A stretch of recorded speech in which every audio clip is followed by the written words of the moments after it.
नमस्कार साथियों। आज हम सीखेंगे पार्ट ऑफ स्पीच के अगले पार्ट को। उसमें जो पहला पार्ट आएगा वो है द नाउन। जैसा कि आपको पता है, हमने पिछले वीडियो में पार्ट ऑफ स्पीच के सभी प्रकार पढ़ लिए थे, जो 8 प्रकार होते हैं। और उस वीडियो को जिसने भी ना देखा हो तो पहले वो वीडियो देखे जाके, लिंक जो है वो डिस्क्रिप्शन में दिया गया है। और उस वीडियो को देखने के बाद इस वीडियो को अगर आप देखेंगे तो आपको अच्छे समझ में आएगा। अगर इस वीडियो को पहली बार देख रहे हैं तो समझ तो आएगा, लेकिन प्रकार नहीं आपको पता होंगे उसके बारे में जो हमने बता चुके हैं। हमने जो सीख लिया था पिछले वीडियो में वो आप नहीं उसको जान पाएंगे। तो पहले वो वीडियो देखें, उसके बाद ये वाला वीडियो देखें। तो हम आज सीखेंगे पहले पार्ट ऑफ स्पीच का पहला भाग जो है, मतलब जो 8 होते हैं उनमें से पहला प्रकार क्या होता है? The noun. पहला क्या होता है? The noun. इसका हिंदी क्या होती है? संज्ञा। हमने आपको बताया था पिछले पार्ट में कि संज्ञा क्या होती है। किसी व्यक्ति, वस्तु अथवा स्थान के नाम को संज्ञा कहते हैं। ये आपने परिभाषा पढ़ी होगी, किताब में भी लिखी होती है, और अधिकांश टीचर यही पढ़ाते हैं। लेकिन हमारा जो तरीका है, हमने जो अपना तरीका मतलब समझाने का प्रयास किया है, उसका मतलब ये होता है संसार में कोई भी चीज़ है और उसको देखकर, व्यक्ति, वस्तु या स्थान को देखकर आपके मन में उस व्यक्ति, वस्तु या स्थान का नाम अगर आ गया तो वो क्या होगा? उसका नाम ही क्या होगा? वो संज्ञा होगा। तो हम आज इसके बारे में विशेष करके पढ़ेंगे। जैसे आपने इंग्लिश ग्रामर में जो परिभाषा लिखी होती है, डिफिनेशन लिखी होती है, वो क्या होती है? The noun is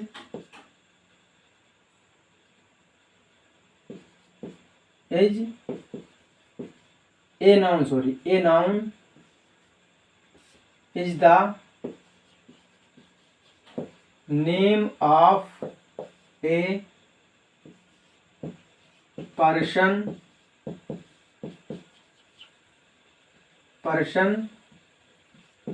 place or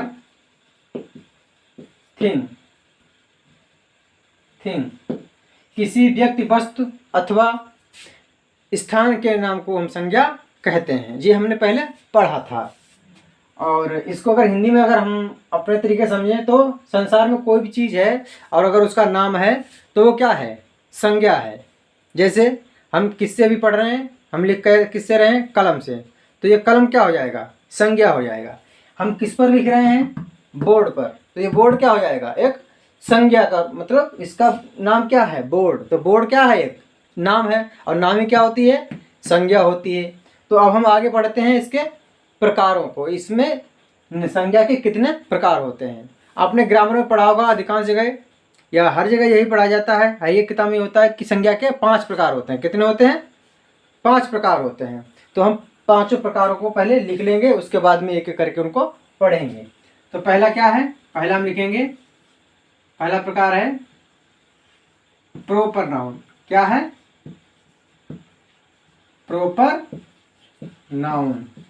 Hindi में इसको कहते हैं व्यक्तिवाचक संज्ञा। क्या कहते हैं? व्यक्तिवाचक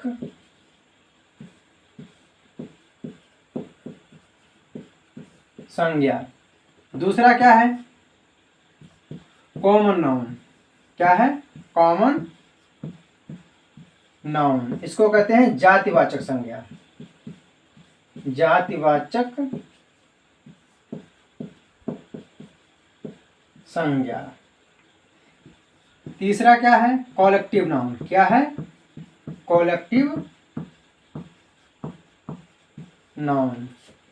इसकी हिंदी होती है समूहवाचक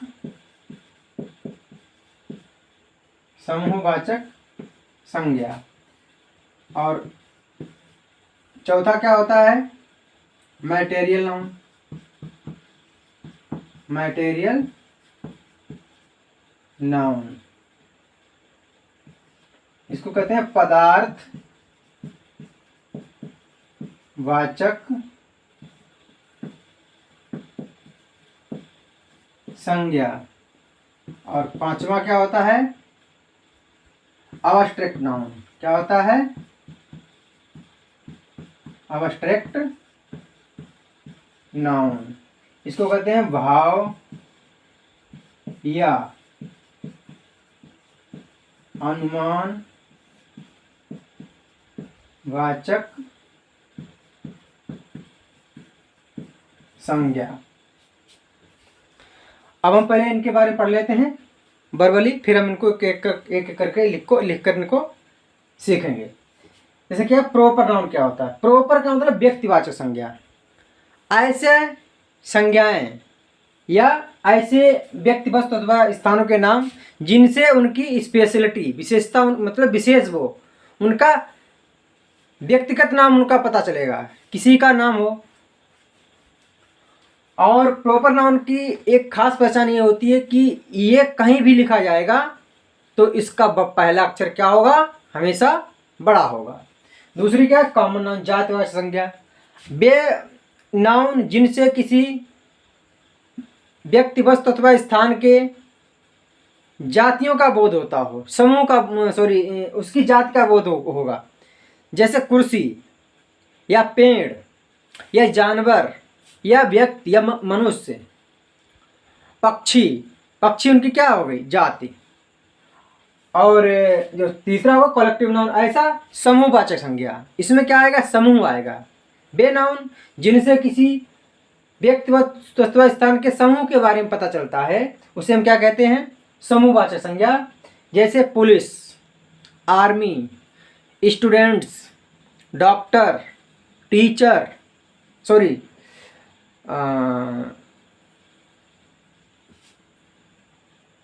आर्मी होगा, पुलिस होगा, अंगूरों के गुच्छे, केले की फली, केले की एक दर्जन में जो केले होते हैं तो उनकी एक दर्जन जो क्या होगा, वो क्या है उसका? वो समूह है। चौथा क्या है? Material noun. क्या है? मैटेरियल नाउन, पदार्थवाचक संज्ञा। बहुत ही सिंपल होती है। ऐसे पदार्थ जिनसे कोई नई चीज़ बनाई जा सकती हो उसे हम क्या कहते हैं? पदार्थवाचक संज्ञा। बहुत सी होती हैं, जैसे पानी ले लो, दूध ले लो, लकड़ी ले लो। लकड़ी से क्या क्या बनाते हैं? कुर्सी है, दरवाज़ा है, मेज है, तख्त है, चारपाई है, कितनी चीज़ें बनती हैं। और लोहा है, दूध है, सोना है, चांदी है, कितने जो पदार्थ होते हैं उनसे कितनी चीज़ें बनती हैं। तो ऐसी संज्ञा, ऐसे नाउन या ऐसे पदार्थ जिनसे कई चीज़ें बनाई जा सकती हैं उन्हें हम पदार्थवाचक संज्ञा कहते हैं। अब्स्ट्रैक्ट नाउन क्या होता है? भाववाचक संज्ञा या भाव या अनुमान। अब्स्ट्रैक्ट का मतलब होता है जिसको हम न छू सकते हैं, ऐसे मनोभाव या ऐसे अनुभव जिनको, या ऐसे नाउन जिनको पढ़ने के बाद ऐसा लगता है कि जिनको हम ना छू सकते हैं और ना ही देख सकते हैं, और सिर्फ क्या कर सकते हैं? महसूस कर सकते हैं, या तो उन्हें अनुमान उनका लगा सकते हैं। जैसे खुशी, खुशी को हम देख सकते हैं? नहीं देख सकते हैं। और ऐसे जैसे दुख है उसका अनुमान ही लगा सकते हैं। या किसी को दर्द हो रहा है, या किसी का मान लो उंगली कट गई है तो उसमें जो दर्द होगा तो वो दर्द क्या किसी को दिखाई देगा? उस व्यक्ति को ही महसूस होगा जिसकी उंगली कटी हुई होगी। तो उसको ना तो उसको भी दिखाई देगा, लेकिन उसको क्या होगा? क्योंकि उसकी उंगली कटी हुई है तो उसको महसूस होगा सिर्फ। जैसे किसी टीचर ने किसी बच्चे को पनिशमेंट दी, उसको पीटा, मतलब छड़ी उसके मतलब हाथ पर मारी, दो चार जो भी है, तो उसकी जो चोट लगेगी उसका दर्द सिर्फ उस बच्चे को ही महसूस होगा, ना तो टीचर को दिखाई देगा, ना उस बच्चों को भी दिखाई देगा। तो ऐसी संज्ञाएं जिनको ना तो हम छू सकते हैं और ना ही देख सकते हैं, सिर्फ अनुमान लगा सकते हैं और महसूस कर सकते हैं, उसे हम कहते हैं अब्स्ट्रैक्ट नाउन। क्या कहते हैं? Abstract noun.